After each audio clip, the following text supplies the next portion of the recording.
Hi guys, welcome back to my channel. I hope you all are doing super great. So आज हम बात करने वाले हैं यूज स्टेट हुक के बारे में। आज हम use state hook from the basic पढ़ेंगे। फ्रॉम द बेसिक तो पढ़ेंगे ही, लेकिन हम कोशिश करेंगे कि हम यूज स्टेट को मास्टर कर पाए।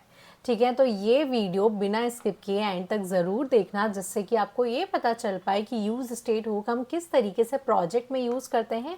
एंड साथ में यदि आप किसी इंटरव्यू की तैयारी कर रहे हैं तो आप यूज़ स्टेट से जितने भी क्वेश्चंस अराइज हो सकते हैं उन सब का आंसर दे पाएँ। सो आई गेस अभी बिना टाइम वेस्ट के हम सीधा स्टार्ट करते हैं। तो ओके, सो आज इस वीडियो में हम क्या क्या कवर करने वाले हैं। आज हम बात करेंगे कि हुक्स तो हम यूज़ कर रहे हैं, लेकिन उसको यूज़ करने के क्या रूल्स होते हैं। यूज़ स्टेट हुक क्या होता है, उसका सिंटेक्स क्या है, उसका बेसिक यूसेज क्या है। ठीक है, यहाँ तक हो गई बिगनर फ्रेंडली बात। उसके बाद हम थोड़ा सा लेवल इंक्रीज़ करेंगे और हम बात करेंगे जो यूज़ स्टेट है उसको अपडेट करने के दो तरीके होते हैं। एक होता है डायरेक्ट अपडेट, एक होता है फंक्शनल स्टेट। तो ये दोनों होते क्या है, किस तरीके से यूज़ करना है और कब क्या यूज़ करना है, दोनों में डिफरेंस क्या है, इसके बारे में हम बात करेंगे। हम इनिशियल स्टेट का कॉन्सेप्ट देखेंगे प्रिमिटिव वैल्यूज़ और कॉम्प्लेक्स वैल्यूज़ के साथ। उसके बाद हम यूज़ स्टेट देखेंगे ऑब्जेक्ट्स एंड एरेज के साथ। हम लेजी इनिशियलाइजेशन का कॉन्सेप्ट देखेंगे यूज़ स्टेट में।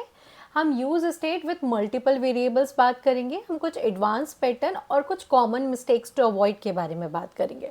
सो आई गेस यूज़ स्टेट से रिलेटेड जितनी भी चीज़ें मैक्सिमम हो सकती है हम सब कुछ कवर करने वाले हैं। एंड हम ऐसा क्यों कर रहे हैं, हम सिर्फ मेन टॉपिक्स क्यों नहीं पढ़ रहे हैं, इसके दो रीजंस हैं। सबसे पहली चीज़ तो भाई हमें डीप नॉलेज होना चाहिए। डीप नॉलेज क्यों होना चाहिए, क्योंकि आपको पता रहेगा कि आपको प्रोजेक्ट में कब कहाँ क्या यूज़ करना है। और दूसरी चीज़ ये कि भाई आप इंटरव्यू इजीली क्रैक कर पाएंगे, क्योंकि आज के मार्केट में इंटरव्यू क्रैक करना बहुत डिफ़िकल्ट होता जा रहा है, क्योंकि बहुत ज़्यादा कंपटीशन है। तो आपको थोड़ा सा अलग बनना पड़ेगा लोगों से, एंड वो तभी होगा जब आपके पास बहुत वास्ट नॉलेज होगा। सो आई गेस अभी हम सीधा स्टार्ट करते हैं। सो इस प्लेलिस्ट में हम बात करें हुक्स के बारे में। सो हुक्स को यूज़ करने के कुछ रूल्स होते हैं। ठीक है, हुक्स हम ऐसे ही नहीं यूज़ कर सकते हैं, कुछ रूल्स होते हैं जिसे हमें फॉलो करना होता है।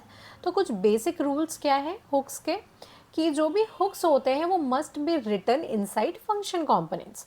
अब हमें पता है कि जो रिएक्ट है उसमें दो टाइप के कंपोनेंट्स होते हैं, एक होता है हमारा क्लास कंपोनेंट, एक होता है हमारा फंक्शन कंपोनेंट। तो जो हुक्स है वो स्पेशली बने हैं हमारे फंक्शन कंपोनेंट्स के अंदर यूज़ करने के लिए। ठीक है, हम इसको क्लास कंपोनेंट्स के अंदर यूज़ नहीं कर सकते। सो आई गेस पहला रूल सबको क्लियर है कि भाई जो हुक्स है वो फंक्शन कंपोनेंट के अंदर यूज़ करने हैं। एंड अब सेकेंड रूल क्या है, जो हुक्स होते हैं उसको हमें इंपोर्ट करना होता है कंपोनेंट के अंदर। इट मीन्स यदि आपको किसी कंपोनेंट में हुक्स को यूज़ करना है तो आपको सबसे पहले उसे इंपोर्ट करना पड़ेगा रिएक्ट से।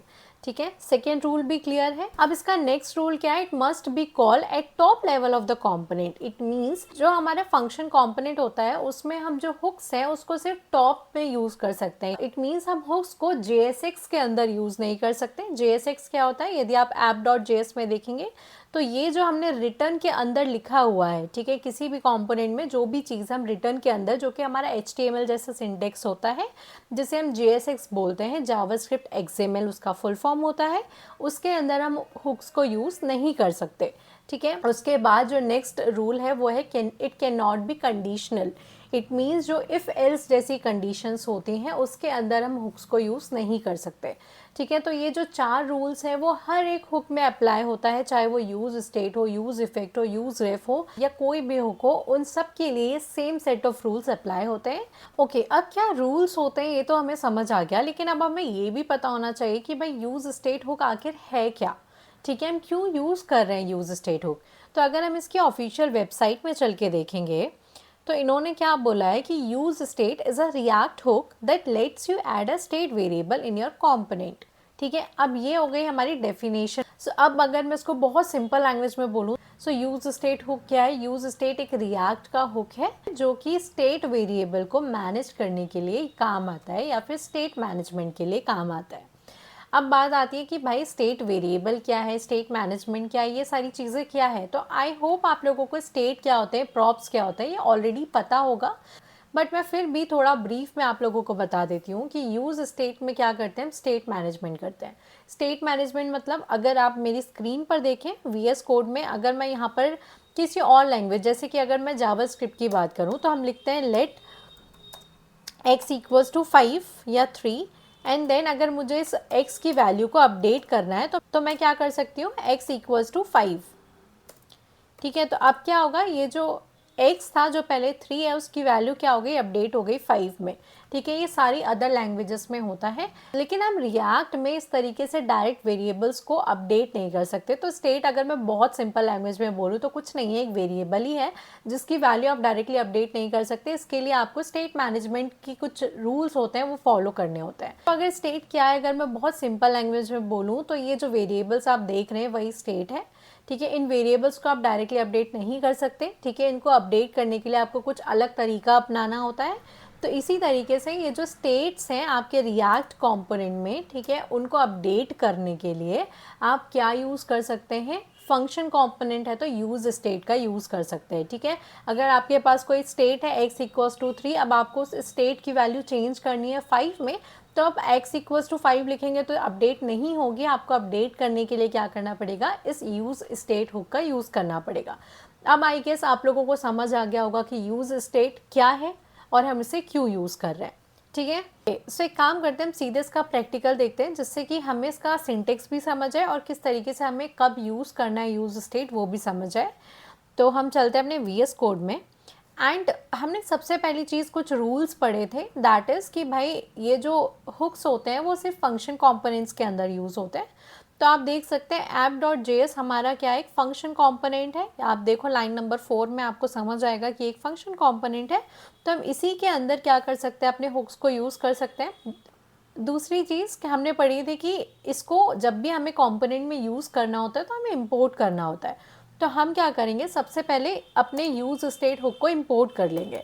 So will say import use state, ठीक है, हुक फ्रॉम द रिएक्ट। अब आप देखो मैंने दो चीज़ें रिएक्ट से इंपोर्ट की है, एक तो हमारा रिएक्ट और दूसरा यूज़ स्टेट। ठीक है, अब मेरे पास दो ऑप्शन है, या तो मैं इसको इसी तरीके से लिखे रहने दूँ, देयर इज़ नो एरर। लेकिन अगर आपको अच्छा कोड लिखना है तो आप क्या करें, हमेशा अगर दो चीज़ें एक ही लाइब्रेरी से इंपोर्ट कर रहे हैं आप, तो उसके लिए अलग अलग इंपोर्ट लिखने की आपको ज़रूरत नहीं है। आप क्या कर सकते हैं, सिंपली यहाँ से रिएक्ट को कॉपी करो, यूज़ स्टेट के बाद एक कमा डालें एंड यहाँ पर रिएक्ट लिखें, एंड यहाँ से लाइन नंबर 1 को आप उड़ा दो।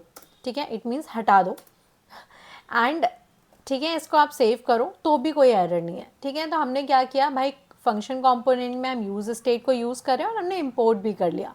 एंड थर्ड रूल हमने पढ़ा था कि जो भी आप हुक्स यूज़ कर रहे हैं उसको आप हमेशा टॉप लेवल पर यूज़ करें कंपोनेंट के। इट मीन्स हम JSX के अंदर इसको यूज़ नहीं करेंगे। सो ये भी रूल हमारे दिमाग में है।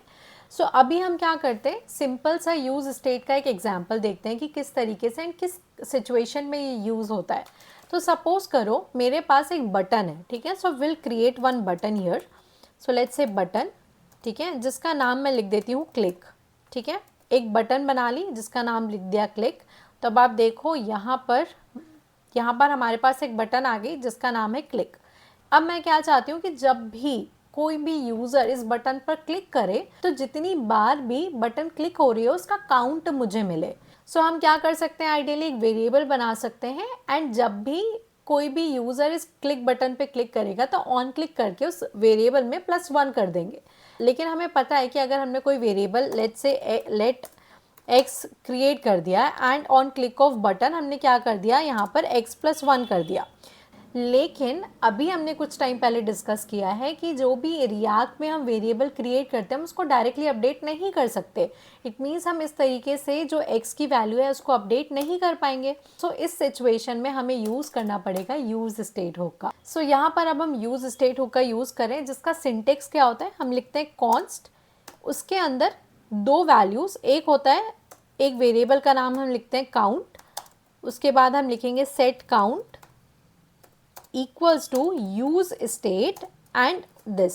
ठीक है, अब मैं आप लोगों को इसका सिंटेक्स एक्सप्लेन करती हूँ। ये जो यूज स्टेट हुक होता है वो दो वैल्यूज़ रिटर्न करता है। दो वैल्यूज़ क्या रिटर्न करता है, एक है हमारा काउंट, एक है सेट काउंट। अब ये जो काउंट एंड सेट काउंट है ये सिर्फ हमारे वेरिएबल्स के नेम हैं। ज़रूरी नहीं है आप काउंट ही नाम रखें, आप अपनी श्रद्धा के हिसाब से इसका नाम ABCD XYZ कुछ भी लिखें। ये क्या है, ये हमारा करंट स्टेट, ठीक है, ये क्या करता है, ये हमारा करंट स्टेट बताता है। यानी कि जो काउंट है इसमें जो भी वैल्यू होगी वो मेरा करंट स्टेट होगा। ठीक है, एंड ये जो सेकेंड चीज़ रिटर्न करता है वो होता है हमारा एक फंक्शन जो कि हमारे स्टेट को अपडेट करने के काम आता है। जैसे कि मैंने यहाँ पे सेट काउंट लिखा है, ये भी सिर्फ मैंने अपनी श्रद्धा भक्ति से लिखा है नाम। आप चाहें तो उसका नाम कुछ भी लिख सकते हैं, set count, set ABCD, anything anything, ठीक है। सो अब क्या होगा, इस सेट काउंट की हेल्प से हम अपने वेरिएबल्स को, अपने स्टेट को अपडेट करेंगे। जैसे कि हमने देखा था x इक्वल्स टू 5, तो अब अगर हमें उस x की वैल्यू 10 करनी है तो हम कैसे करेंगे, सेट काउंट फंक्शन की हेल्प से, ठीक है। उसके बाद ये जो यूज स्टेट हुक है वो एक वैल्यू को एक्सेप्ट भी करता है, वो बिल्कुल ऑप्शनल होता है।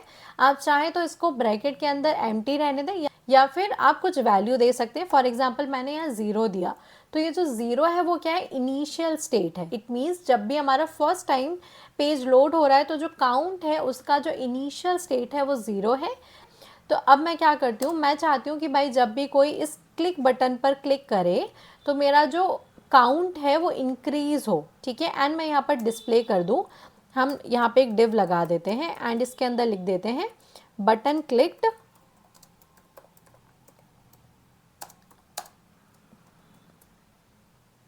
Count times. सो अगर हम इसको सेव करते हैं और अभी हम चलते हैं अपने इस पे ब्राउज़र में, तो आप देखो हमें क्या मिल रहा है, बटन क्लिक्ड 0 टाइम्स। 0 टाइम्स क्यों मिल रहा है, क्योंकि अभी तक मैंने बटन को पहली बात तो क्लिक नहीं किया, और दूसरी चीज़ जो इनिशियल वैल्यू है वो हमने 0 दी है, यानी जो काउंट है उसकी इनिशियल वैल्यू सेव है 0 से। अब मुझे क्या चाहिए कि जब मैं बटन पर क्लिक करूँ तो मेरा ये जो 0 है वो इंक्रीज़ हो, इट मीन्स जो काउंट है वो इंक्रीज़ हो। तो मैं क्या करूँगी, यहाँ पर बटन पे ऑन क्लिक फंक्शन डाल सकते हैं। So will say on click and इस तरीके से अब हम अपने सेट काउंट फंक्शन को कॉल करेंगे जो कि हमें यूज स्टेट हुक दे रहा है। इस सेट काउंट के अंदर हम लिखेंगे कि भाई जब भी बटन क्लिक हो उस टाइम पे आप क्या कर दो, काउंट +1 कर दो, ठीक है। अगर अब मैं इसको सेव करूं, सो बेसिकली हमने क्या किया, इस बटन पे जब कोई क्लिक करेगा तो इवेंट ट्रिगर हो रहा है, उस इवेंट को हम हैंडल कर रहे हैं with the help of event handler on click. On click के अंदर हम क्या करें, सेट काउंट फंक्शन को कॉल कर रहे हैं एंड इस फंक्शन की हेल्प से हम अपने करेंट स्टेट को अपडेट कर रहे हैं, जो कि पहले था 0। एक बार हमने क्लिक किया तो 0+1, 0+1 यानी कि 1 कहाँ सेव हो गया, इस काउंट के अंदर। तो यहाँ पर क्या डिस्प्ले होना चाहिए, 1। तो अगर अब हम अपने ब्राउज़र में चलें एंड अब मैं इस बटन पर क्लिक करूँगी, तब आप देखो यहाँ पे हमें क्या मिल रहा है, 1 टाइम, बटन क्लिक्ड 1 टाइम। अगर मैं एक और बार क्लिक करूँ तो बटन क्लिक 2 टाइम्स। सो ये था हमारा यूज स्टेट हुक का सिंटेक्स एंड यूसेज, कि हम कहाँ यूज़ करते हैं यूज स्टेट हुक को। ये था एकदम बिगनर फ्रेंडली एक्सप्लेनेशन, यहाँ तक बिल्कुल बिगनर स्टॉक थी। अब हम अपना लेवल थोड़ा सा और इंक्रीज करते हैं और अब हम बात करेंगे अपडेटिंग स्टेट के बारे में। ये जो रिएक्ट का यूज स्टेट हुक है वो हमें पता है कि वो किस लिए यूज़ होता है, स्टेट्स को अपडेट करने के लिए। अब यूज स्टेट में हम 2 तरीके से स्टेट्स को अपडेट कर सकते हैं, एक होता है हमारा डायरेक्ट अपडेट और एक होता है हमारा फंक्शनल अपडेट। सो अभी जो हमने तरीका देखा उसको हम कहते हैं डायरेक्ट अपडेट। डायरेक्ट अपडेट क्यों बोलते हैं इसे, क्योंकि हमने क्या किया, सेट काउंट जो हमारा फंक्शन है उसमें डायरेक्ट एक नई वैल्यू दे दी, यानी कि काउंट+1 एक नई वैल्यू दे दी कि भाई ये जो भी वैल्यू आ रही है नहीं, आप उसको अपडेट कर दो with the help of set count, है ना। तो हमने क्या किया, डायरेक्टली हमारी जो नई वैल्यू है उसको अपडेट कर दिया हमने काउंट स्टेट में, ठीक है। तो इसलिए इसको हम कहते हैं डायरेक्ट अपडेट। अब आप सोच रहे होगे कि भाई जब इससे काम चल रहा है, डायरेक्टली अपडेट कर रहे हैं, तो फिर अलग से हमें एक और तरीके की क्या ज़रूरत है, फंक्शनल अपडेट की क्यों ज़रूरत है हमें। तो अब मैं आप लोगों को बताती हूँ कि क्यों हमें ज़रूरत है फंक्शनल अपडेट की। एंड इस पर्टिकुलर टॉपिक में आप एक और टर्म सीखेंगे यूज स्टेट में जो यूज़ होती है, that is known as stale state issue, ठीक है। अब ये स्टेल स्टेट क्या होता है, कितना वियर्ड लग रहा है ना बोलने में साथ में स्टेल स्टेट, ओके। बट जो स्टेल स्टेट है वो क्या होता है वो हम देखते हैं। तो अभी हमने क्या किया है, हमने एक नई वैल्यू ली है, काउंट+1 की जो भी नई वैल्यू है उसको डायरेक्टली अपडेट कर दिया। अब ये वाला तरीका बहुत सही है, हमें हमेशा ये तरीका यूज़ करना है जब हमारे पास एकदम सिंपल सी वैल्यूज़ हैं, स्ट्रेट फॉरवर्ड हमें स्टेट अपडेट करना है, कोई झंझट नहीं, कोई झमेला नहीं है, तो हम ये वाला जो डायरेक्ट अपडेट का तरीका है वो यूज़ कर सकते हैं। अब इसको यूज़ हर सिचुएशन में करने के क्या नुकसान हो सकते हैं वो मैं आपको दिखाती हूँ। अब सपोज़ करो मेरे पास एक इवेंट है ऑन क्लिक, ठीक है। इस इवेंट के ट्रिगर होने पर मुझे मल्टीपल स्टेट अपडेट करना है, ठीक है। फॉर एग्जाम्पल यहाँ पर हमने क्या लिखा है, ऑन क्लिक दिस फंक्शन। अब मैं चाहती हूँ कि मैं एक और फंक्शन लिख दूँ, एक बार और मैं इसी फंक्शन को कॉल करूँ। तो व्हाट आई कैन से, इसको मैं ऐसे कॉपी कर लेती हूँ सेट काउंट को, एंड मैं चाहती हूँ एक और बार इस फंक्शन को कॉल करना। जब भी कोई यूज़र मेरी क्लिक बटन पर क्लिक करे तो मैं 2 बार सेट काउंट जो हमारा फंक्शन है उसे कॉल करना चाहती हूँ, जिससे कि जो मेरा स्टेट है वो मल्टीपल टाइम एक बार में अपडेट हो। ठीक है, अभी ये मेरी रिक्वायरमेंट है। तो ओके, सब आपके अकॉर्डिंग रिजल्ट क्या आना चाहिए। फॉर एग्जाम्पल अभी हमने पेज पे नेविगेट किया, मेरा काउंट है अभी 0। ठीक है, एंड एज अ यूज़र मैंने अभी बटन पर क्लिक किया, तो क्या होगा, सेट काउंट फंक्शन कॉल होगा, काउंट +1 यानी कि 0 + 1 1, and again set count function call हो रहा है। अब काउंट की वैल्यू 1 है तो 1 + 1 2, यानी कि जो मेरा काउंट है उसमें क्या डिस्प्ले होना चाहिए, 2। सो अगर अब हम अपने ब्राउज़र में चलें एंड मैं क्या करती हूँ, उसको रीलोड करती हूँ एप्लीकेशन को। ठीक है, तो अभी देखो यहाँ पर क्या है, स्टे बटन क्लिक 0 टाइम। अब मैं बटन को क्लिक कर रही हूँ तो मुझे क्या मिल रहा है, 1 टाइम।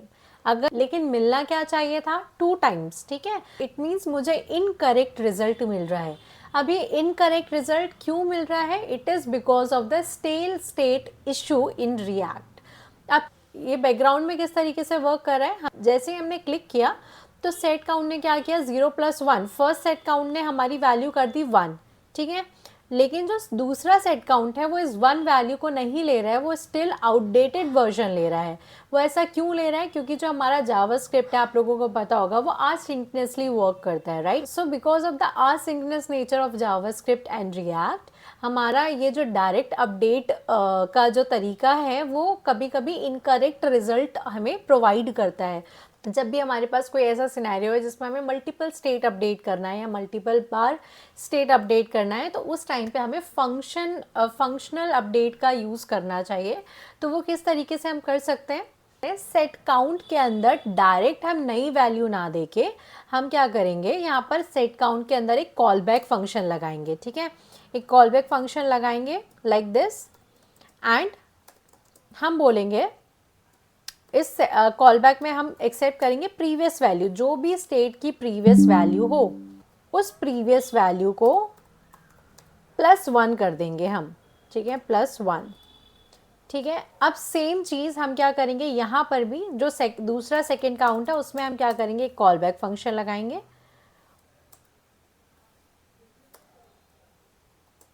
ठीक है, इसके अंदर हम एक कॉल बैक फंक्शन लिखेंगे जिसमें अगेन हम प्रीवियस वैल्यू एक्सेप्ट करेंगे, एंड हम बोलेंगे कि जो भी प्रीवियस वैल्यू है उसको +1 कर दो आप। ठीक है, एंड इसको हम सेव करते हैं। पहले मैं आपको इसका रिजल्ट दिखाती हूँ कि रिजल्ट हमें क्या मिल रहा है ब्राउज़र में, उसके बाद मैं ये किस तरीके से बैकग्राउंड में वर्क कर रहा है वो आपको समझाती हूँ। सो अगर अब मैं पेज को रीलोड करूँ एंड अब मैं बटन पर क्लिक करूँ तो अब आप देखो मुझे क्या मिल रहा है, 2 टाइम्स। लेकिन जब हमने डायरेक्ट अपडेट किया था तो मुझे क्या मिल रहा था, 1 टाइम, जो कि हमारा गलत रिजल्ट था। तो अब ये बैकग्राउंड में किस तरीके से वर्क कर रहा है, जब भी मैंने बटन पर क्लिक किया तो पहले स्टेट क्या है, मेरा 0 है। तो ये क्या होगा, 0 प्रीवियस वैल्यू चेक करेगा, प्रीवियस वैल्यू वो 0, प्रीवियस वैल्यू +1, हमारा स्टेट अपडेट हो गया 1 से। अब ये जो 1 है वो प्रीवियस वैल्यू में सेट हो जाता है। तो जब हमारा second time set count call होगा तो प्रीवियस वैल्यू क्या है, हमारी 1 है। ठीक है, तो 1 + 1 कितना हुआ, 2।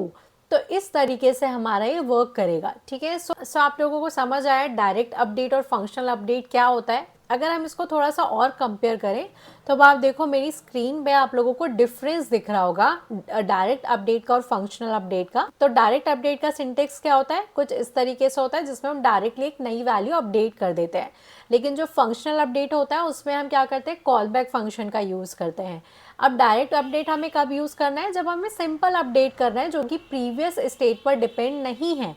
ठीक है, लेकिन जब भी हमारा स्टेट प्रीवियस स्टेट पर डिपेंड होता है तब हमें फंक्शनल अपडेट का यूज़ करना होता है। ठीक है, स्टेल स्टेट इशू क्या होता है, डायरेक्ट अपडेट में आता है। क्यों आता है, because of the asynchronous nature. And functional update क्या करता है, इस स्टेल स्टेट इशू को सॉल्व करता है। अब परफॉर्मेंस किसकी ज़्यादा अच्छी होती है, ऑब्वियसली फंक्शनल अपडेट की ज़्यादा अच्छी होती है, ऑप्टिमाइज्ड होती है, और स्लाइटली लेस इफिशिएंट होती है हमारी डायरेक्ट अपडेट की। ठीक है, सो आज हमने बहुत अच्छी नई चीज़ सीखी जो कि हमें काम भी आती है प्रोजेक्ट्स में और इंटरव्यू में आप लोगों से पूछा जा सकता है। ठीक है, तो ये डायरेक्ट अपडेट और फंक्शनल अपडेट में क्या डिफरेंस है एंड साथ में स्टेल स्टेट इशू क्या होता है। तो आई गेस आप लोगों को ये समझ आया होगा। अब हम नेक्स्ट टॉपिक की तरफ पढ़ते हैं जो है हमारा इनिशियल स्टेट। अब इनिशियल स्टेट क्या होता है, जैसे कि मैंने आप लोगों को पहले बताया, जो हमारा यूज स्टेट हो गया वो एक वेरिएबल को एक्सेप्ट करता है which is optional, which is known as initial state. तो हमारा ये जो ज़ीरो है वो इनिशियल स्टेट कहलाता है। तो ये जो हमारा ज़ीरो है वो बेसिकली क्या है, इनिशियल स्टेट। अब बात आती है जो इनिशियल स्टेट है उसमें कौन कौन सी वैल्यूज़ हम लिख सकते हैं। ठीक है, क्या क्या वैल्यूज़ ये एक्सेप्ट कर सकता है। तो ये जो इनिशियल स्टेट है उसमें आप दो टाइप्स की वैल्यू दे सकते हैं। एक होता है हमारा प्रिमिटिव वैल्यूज़ और एक होता है हमारा नॉन प्रिमिटिव वैल्यूज़, जिसको यहाँ पर मैंने कॉम्प्लेक्स वैल्यूज़ लिखा हुआ है। सो यदि आप लोगों ने जावास्क्रिप्ट अच्छे से पढ़ा होगा तो आप लोगों को पता होगा कि उसमें जो डेटा टाइप्स हैं वो दो टाइप्स के होते हैं। एक होता है हमारा प्रिमिटिव डेटा टाइप्स, एक होता है हमारा नॉन प्रिमिटिव डेटा टाइप्स। तो प्रिमिटिव डेटा टाइप्स क्या होते हैं, ऐसे डेटा टाइप जिसमें हम सिर्फ एक वैल्यू को स्टोर कर सकते हैं। फॉर एग्जाम्पल नंबर अगर कोई वेरिएबल है तो उसमें सिर्फ एक ही वैल्यू स्टोर हो सकती है। नंबर, स्ट्रिंग, बूलियन, अनडिफाइंड नल, ठीक है, सिंबल, ये सब क्या है, प्रिमिटिव डेटा टाइप्स हैं या प्रिमिटिव वैल्यूज़ हैं।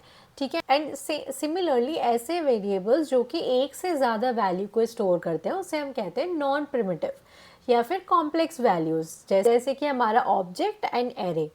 सो हमारा जो इनिशियल स्टेट होता है उसमें हम किस टाइप की वैल्यू स्टोर कर सकते हैं, तो उसमें हमारा प्रिमिटिव एंड नॉन प्रिमिटिव दोनों आता है। जैसे कि यहाँ पर अभी हमने नंबर लिखा है 0, ठीक है, इसकी जगह मैं चाहूँ तो ट्रू डाल सकती हूँ, that is a Boolean type. ठीक है, इसकी जगह अगर मैं चाहूँ तो स्ट्रिंग डाल सकती हूँ, दैट इज़ स्ट्रिंग या फिर XYZ ABCD anything in the string format. ठीक है, इसकी जगह मैं नल डाल सकती हूँ, अनडिफाइंड डाल सकती हूँ। तो मैं अपने यूज स्टेट का जो इनिशियल स्टेट है उसको किसी भी वैल्यू से इनिशियलाइज कर सकती हूँ। ठीक है, तो ये हो गया प्रिमिटिव टाइप जो कि बहुत ज़्यादा ईजी है। ठीक है, अगर मैं यहाँ पे फॉर एग्जांपल आप लोगों को सिर्फ दिखाने के लिए अगर मैं यहाँ पर XYZ लिख दूँ एंड अगर मैं अपनी एप्लीकेशन को रीलोड करूँ तो अब आप देखो बटन क्लिक्ड XYZ टाइम। क्यों? क्योंकि हमने क्या किया है, इनिशियलाइज कर दी है वैल्यू एक स्ट्रिंग से which is known as XYZ। ठीक है, तो जो भी आप इनिशियलाइज करेंगे वो आपको फर्स्ट रेंडर पे दिखेगी वैल्यू। तो ये था बहुत प्रिटी सिंपल कि भाई प्रिमिटिव वैल्यूज़ आप कुछ भी डाल दो, सिंगल वैल्यू बहुत सिंपल है, हर एक वैल्यू एक तरीके से काम करेगी। लेकिन जब हम बात करते हैं कॉम्प्लेक्स वैल्यू की, that is non primitive values की, ऑब्जेक्ट एंड एरेज की, तो वो किस तरीके से वर्क करता है वो हम देखते हैं। वो थोड़ा हो सकता है आप लोगों को कॉम्प्लिकेटेड लगे, लेकिन उस कॉम्प्लिकेटेड चीज़ को ही ईजी बनाने के लिए मैं यहाँ बैठी हुई हूँ। सो इसको हम वापस से पहले ज़ीरो कर देते हैं एंड इस लाइन को मैं कॉमेंट कर देती हूँ। ठीक है, सबसे पहले हम देखते हैं कि भाई हम किस तरीके से ऑब्जेक्ट का यूज़ कर सकते हैं इनिशियल स्टेट्स में। ठीक है, फॉर एग्जांपल यहाँ पे मैं लिखती हूँ कॉन्स्ट, मेरे पास एक सपोज करो स्टेट है। ठीक है, set state equals to use state का हम यूज़ कर रहे हैं, जिसमें अब मैं क्या करूँगी, जो इनिशियल स्टेट है वो प्रिमिटिव वैल्यूज़ की जगह नॉन प्रिमिटिव वैल्यूज़ का यूज़ कर रही हूँ। दैट इज़ मैं एक ऑब्जेक्ट से अपना इनिशियलाइज कर रही हूँ यूज स्टेट। सो ऑब्जेक्ट है तो इसमें कुछ प्रॉपर्टी एंड वैल्यूज़ होंगी। तो एक काम करते हैं, मैं एक प्रॉपर्टी डाल देती हूँ काउंट। ठीक है, काउंट 0, ये हो गया एक इनिशियल वैल्यू एंड साथ में हम एक और प्रॉपर्टी डाल देते हैं क्लिक्स, जिसकी भी इनिशियल वैल्यू कर देती हूँ मैं 0। सो अभी हमने क्या किया, यूज स्टेट के इनिशियल स्टेट में एक ऑब्जेक्ट दे दिया। अब मैं क्या करती हूँ, यहाँ पर बटन क्लिक्ड, अब मुझे क्या करना है, काउंट डिस्प्ले करना है, लेकिन मेरा जो स्टेट वेरिएबल है वो क्या है, ऑब्जेक्ट है एंड ऑब्जेक्ट को हम इस तरीके से तो नहीं एक्सेस कर सकते हैं। तो मुझे क्या लिखना पड़ेगा यहाँ पर, स्टेट डॉट काउंट। ठीक है, एंड साथ में अब मुझे क्या चाहिए, जब भी मैं इस बटन को क्लिक करूं तो मैं क्या करूं, मेरे काउंट को भी अपडेट करूं एंड साथ में ही मेरे क्लिक को भी अपडेट करूं। ठीक है, तो पहले तो मैं यहाँ से ये फंक्शन हटा देती हूँ। ठीक है,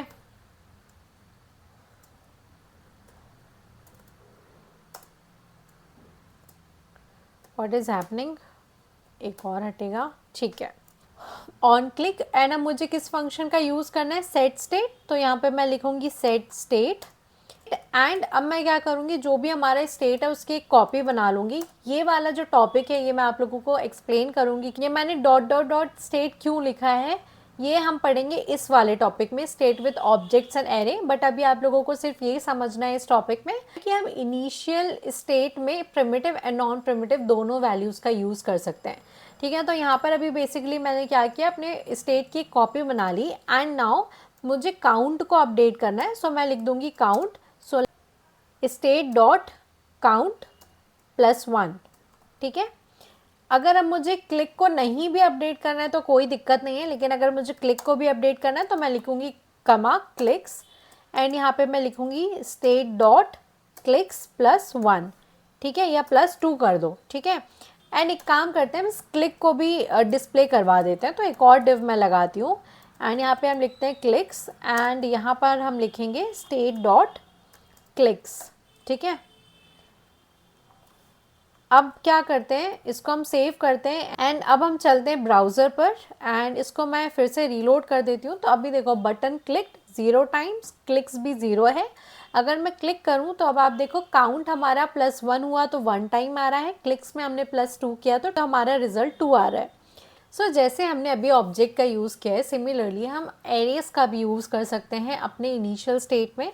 तो मैं क्या करती हूँ, यहाँ से ऑब्जेक्ट को हटा देती हूँ एंड यहाँ पे हम एक एरे लगाते हैं। इनफैक्ट मैं इसके जो वेरिएबल्स हैं उसका भी नाम चेंज कर देती हूँ, let's say items and let's say set items. ठीक है, तो अभी हमारे पास एक लिस्ट है जो कि एम्प्टी है।